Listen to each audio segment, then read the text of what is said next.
à toutes et à tous, bienvenue dans Clap de Bip. Aujourd'hui, décryptage de l'actualité cinéma avec Yoann Desmoustiers. Bonjour Yoann. Bonjour à toutes et à tous. Donc un choix assez diversifié, j'ai envie de dire comme d'habitude. Voilà. 3 films qui vont nous faire un peu voyager.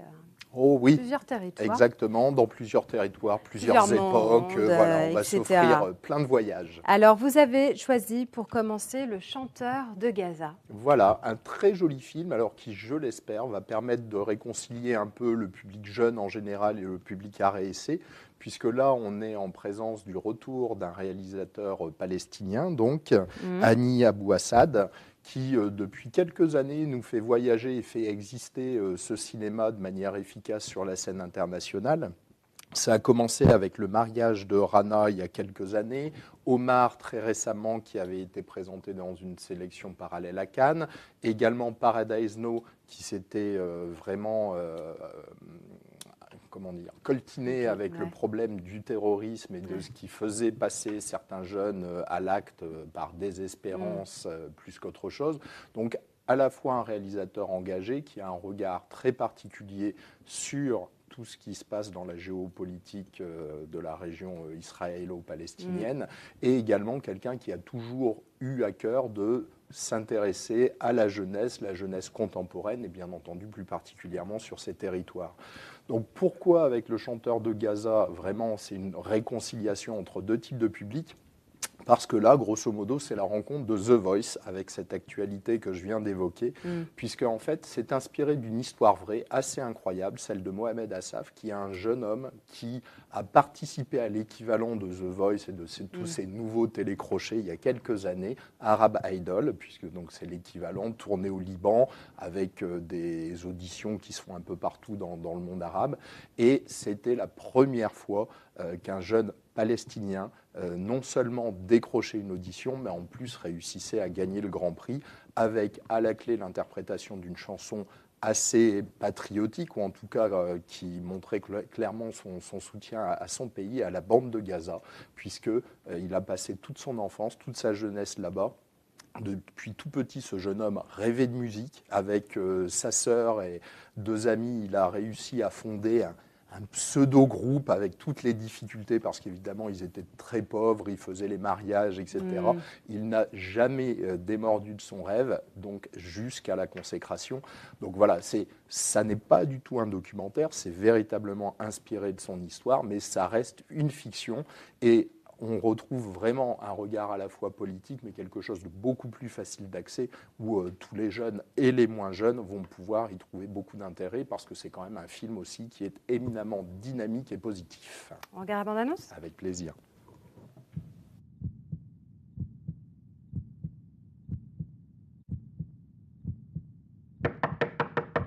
يلا يا محمد عجل بعد 5 دقايق اعلان نتائج.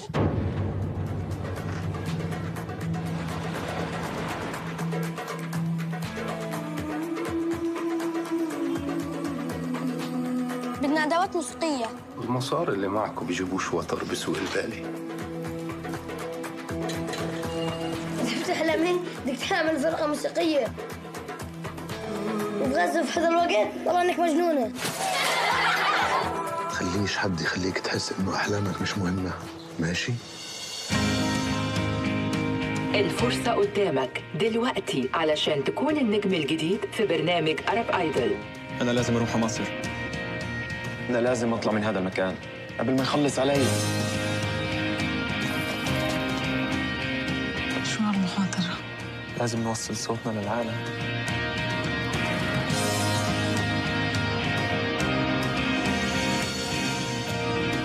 أنت أول شخص جاي من غزة بتعرف؟ أنت لما بتغني بتعطي أمل لملايين الناس. أمل أنت لازم وهلا بدنا ننتقل لابن غزة، ابن فلسطين، محمد أسد.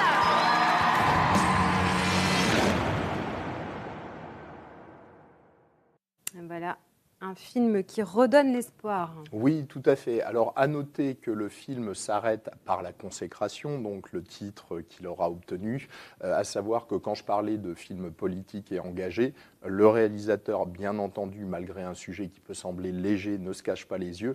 Et il faut savoir que ce jeune homme, quand même, pour y arriver, alors déjà, le film a été intégralement, quasiment tourné sur la bande de Gaza, ce qui est déjà un exploit pour une production internationale assez solide, quand même.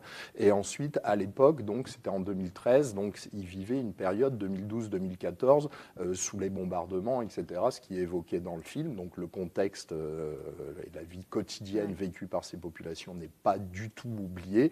Et en plus de ça, il faut savoir que ça a été une grande aventure parce que ne serait-ce que pour rejoindre les auditions qui se déroulaient au Caire en Égypte, il n'était même pas sûr de pouvoir re-rentrer chez lui puisque évidemment les réfugiés palestiniens étaient consignés à vie sur la bande de Gaza. Maintenant, il faut savoir que ce jeune homme a sorti 2 albums, que ça va beaucoup mieux, qu'il existe sur la scène internationale, notamment au niveau de la diplomatie, qu'il est toujours très impliqué. Donc voilà, une jolie figure à découvrir par l'intermédiaire de ce film. Absolument. Allez, on en a parlé au Festival de Cannes. L'Amant double, le dernier François Ozon. Voilà, 19e film, incroyable. Hein, incroyable. Pour un jeune homme de 49 ans, voilà, avec des films complètement différents. On passe d'un Franz, qui était sa dernière réalisation, portée notamment par Pierre Ninet et une jeune actrice allemande formidable, qui était un film assez classique, avec la thématique d'Ozon. Ce qui est incroyable, c'est qu'il réussit la bascule sans arrêt d'un thème, alors, avec toujours un peu ses obsessions, mais ça va être du film un peu classique, ça va être du thriller, ça va être... Alors là, on est toujours vraiment... Toujours un peu noir quand même. Toujours un peu noir, et surtout, moi, je pense que c'est vraiment un cinéma un peu de la transgression et de ce que peuvent cacher les images, que bien entendu, c'est un cinéaste qui joue avec ça, avec le langage cinématographique, mais aussi avec ce qu'on peut cacher, ce que peuvent cacher les personnages, ce que peut cacher une image composée, etc. Ça, c'est toujours un thème qui, selon moi, est très, très rémanent dans son œuvre. Là, c'est clairement le cas. Alors là, c'est un film un peu poignant, hein, thriller, érotique. Bon, il y a quelques scènes, hein, c'est pas le gros du film, mais comme d'habitude, Ozon ose, hein, on va oser ce mauvais jeu de mots aussi, mais qui au moins reflète véritablement une vérité. On ne va pas effleurer l'histoire parce que c'est tout le plaisir de la découverte, surtout que, bien entendu, qui dit thriller dit rebondissement très bien mené et pas non plus... Alors, à déconseiller aux jeunes femmes enceintes ou alors aux futures mamans, parce que voilà, c'est une partie des thématiques. Et effectivement, quand le réalisateur s'attache à certaines images, ça peut impressionner, donc il faut le dire. Après, ce qui est merveilleux dans ce film-là, c'est qu'il aurait pu empiler, on va dire, les thèmes les uns aux autres, mais comme d'habitude, c'est entremêlé, c'est fait avec grande subtilité. On retrouve la gémellité, la schizophrénie, beaucoup de notions très, très différentes, et bien entendu, les mensonges, les petits mensonges au quotidien, comment on construit sa vie ou comment on essaye de se reconstruire, voilà. Tout ça porté par 2 immenses acteurs. On a beaucoup parlé de Marine Vact parce que c'est effectivement elle qui principalement est à l'image. Elle est assez impressionnante. Hein. Elle a été déjà dévoilée avec Jeune et Jolie, c'était en 2013, déjà dans un film de François Ozon, dans un rôle pas évident. Là, elle se retrouve... alors, dans un rôle différent, mais là encore très très exigeant pour elle, elle s'en sort encore très bien, et il ne faut pas oublier non plus la prestation de Jérémy Régnier dans le cadre d'un double jumeau, etc., qui lui aussi fait une prestation absolument merveilleuse. Donc voilà, un film impressionnant à découvrir. François Ozon reste un auteur qui, en un an, hein, puisque c'est à peu près son rythme, est capable de nous emmener à chaque fois dans des endroits à la fois avec élégance et puis avec cette touche qui dérange toujours un peu. Voilà. Ouais. Allez, on regarde la bande-annonce. Chloé, est-ce que tu voudrais m'épouser? Enfin, tu viens me voir. C'est étrange, tu connais tout de moi et... Mais moi, j'ai l'impression parfois d'être face à un inconnu. Que tu me caches des choses. Et j'ai vu que tu portais un autre nom de famille. Tu veux pas en parler? Si, c'est pas important. C'est pour ça que je t'en ai pas parlé.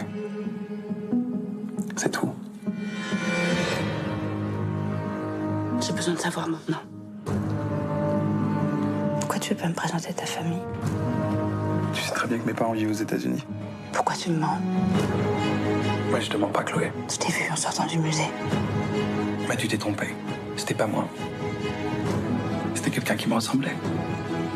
Tu es un monstre. Hélas, Chloé, il n'y a pas de monstre, mais que des êtres humains. Ils formaient un couple si parfait.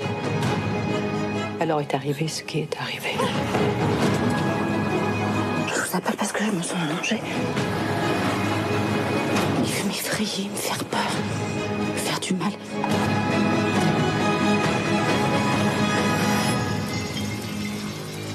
Je sais tout. Qu'est-ce que tu fais? Nous avons un invité, je crois.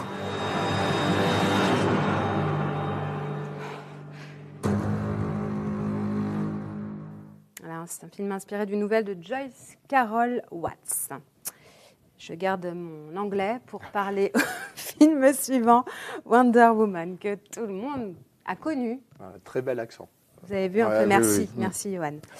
Alors cette femme, voilà, qui est remise, merveilleuse. super forte, super douée, Voilà, exactement. super pouvoir. Exactement. Et puis, super belle. Voilà, il faut l'ajouter. J'attendais C'était ça. quelque chose, c'est ce qui a présidé en quelque sorte à sa naissance. Donc voilà, on l'attendait depuis longtemps, on savait, on a déjà aperçu Gal Gadot, donc l'interprète de Wonder Woman, notamment dans les dernières productions extrêmement musclées, notamment Batman contre Superman, etc. Eh bien là, ce Wonder Woman est vraiment une très bonne surprise. On reste dans du blockbuster américain, on reste dans du film de super-héros, donc il ne faut pas s'attendre non plus à une révolution complète, mais plusieurs très très bonnes choses. Déjà, la réalisatrice, Patty Jenkins, alors là, personne ne l'attendait là, cette dame. Il faut se souvenir que quand même, c'est la réalisatrice de Monster, film qui date déjà de 2003, qui avait été incroyable, un film très fort, très froid, très dur, porté par une Charlize Theron qui a été absolument méconnaissable et fantastique. Alors là, pour le coup, une très belle actrice en lady pour l'occasion, et qui lui avait d'ailleurs valu un Oscar. Alors vraiment, on ne s'attendait pas à retrouver une telle réalisatrice aux commandes d'un blockbuster hollywoodien. Et grand bien nous en fait et lui en fait, puisque forcément, déjà Monster, quelque part, était un plaidoyer féministe. Et bien là, on retrouve un peu ses prérogatives, évidemment, dans le personnage de Wonder Woman, qui est quand même l'équivalent pour les petites filles de tous les rêves que peuvent avoir les garçons par rapport à Superman, Batman et consorts. Tout à fait, nous avons toutes nos tenues cachées dans avec armoires, le célèbre avec notre diadème. Et vous verrez d'ailleurs que la scène de l'apparition du costume, parce que c'est ça qui est intéressant, c'est les petits détails dans les films de super-héros, puisqu'on sait tous à quoi ressemble Spider-Man, Batman, Wonder Woman. Et à chaque fois, c'est ne serait-ce que graphiquement de réussir à créer la surprise par l'apparition du costume, etc. Voilà, c'est une scène qui est assez réussie dans le film, mais c'est surtout qu'il y a un parti pris, il y a une installation des personnages qui est vraiment intéressante, avec ce personnage donc interprété par Gal Gadot, puisque là c'est vraiment les origines entre guillemets de la légende Wonder Woman, donc qui sort de son île d'Amazon, un peu naïve, etc., déjà guerrière et avec de grandes idées en tête, et qui va être confrontée à l'apparition d'un homme interprété par Chris Pine, qui est en fait un espion anglais qui arrive sur son île en pleine Seconde Guerre mondiale, son île magique, donc complètement oubliée du monde. Et là, va s'en suivre des scènes très intéressantes, justement, où vont être posées plein de questions, alors bien loin des affrontements entre super-vilains, sur la place de la femme, non seulement dans cette société d'Amazon où elles vivent entre elles, mais également, ce qui donne des scènes assez croustillantes, puisqu'elle va découvrir la civilisation anglaise durant la Seconde Guerre mondiale, tout ce que l'on fait supporter aux femmes, le droit de vote notamment et leur abstinence. Il faut savoir que, alors on n'aura pas le temps, on n'aura pas le temps, mais le créateur de Wonder Woman est une figure assez exceptionnelle, le créateur du personnage original, qui d'ailleurs va bientôt avoir son film, donc on aura l'occasion certainement d'en reparler. Et c'est vrai que c'était quelqu'un qui a toujours été très très contrasté, parce qu'il avait une vie privée assez incroyable, mais surtout très intéressé par le développement. C'était un psychologue et il s'est beaucoup intéressé aux questions justement de la libération de la femme. Donc ce n'est pas qu'un hasard, et les suffragettes, entre autres, ces femmes qui se sont battues pour le droit de vote en Grande-Bretagne, faisaient partie de ces idoles et des gens qui suivaient beaucoup. Donc voilà, ceci explique cela, et cette partie du film, on la retrouve beaucoup, très bien mise en scène. Évidemment, on a la pléiade d'actions, de scènes spectaculaires, d'effets spéciaux, mais ça, c'est moins une surprise. Donc, en tout cas, un personnage féminin bien interprété également par Gal Gadot. Qui a été Miss Israël 2004. Oui, tout à fait. Alors là, on n'a pas le temps de rentrer dans les détails, mais il y a beaucoup de choses à dire sur cette femme, cette jeune femme qui a une personnalité très forte, qui est une actrice israélienne, qui fait que le film est condamné d'ailleurs dans certains pays arabes, de par aussi ses prises de position qu'elle a eues il y a quelques années, voilà, en sachant j'aurais pas dû m'engager dans ce chemin. De quoi, voilà. Donc effectivement, aussi une femme de combat. Donc c'est vrai que la relation et le fait d'avoir trouvé une réalisatrice comme Patty Jenkins et une actrice comme Gal Gadot, ça donne quelque chose de vraiment intéressant. On reste dans du blockbuster, mais allez-y, vous verrez, vous passerez un bon moment. Bon, on regarde les images tout de suite. Les dieux nous ont fait de nombreux présents. Un jour, tu les connaîtras tous. C'est ici que nous les conservons. Elle est magnifique. Qui peut la manier? Seuls les plus féroces d'entre nous en auraient le pouvoir. Et tu n'en fais pas partie, Diana.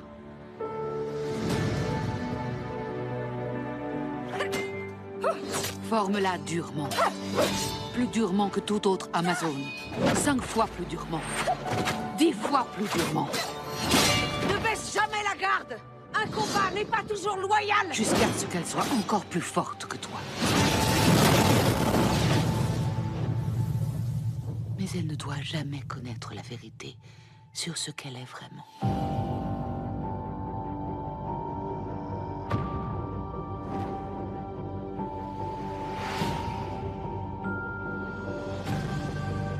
On est où ici? Qui êtes-vous? Nous avons le devoir sacré de défendre le monde. D'accord. Qui que vous soyez, vous courez un plus grand danger que vous ne le pensez. Sois prudente, Diana. Si personne ne défend le monde, je dois le faire. Bienvenue dans ce bon vieux Londres. C'est très laid. Oui, c'est pas du goût de tout le monde. En arrière. Ou bien en avant.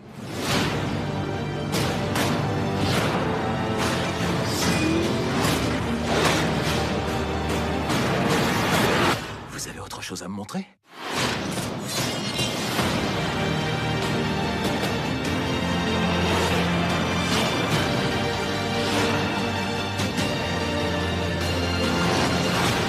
Vous êtes quoi? Je suis Diana de Thémiskira, fille de la reine Hippolyte. Au nom de tout ce qui est bon, la colère dont vous accablez le monde s'achève ici.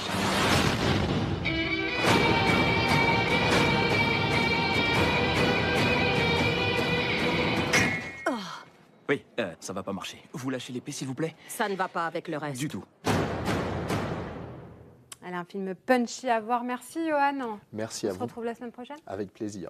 Bonne soirée à toutes et à tous.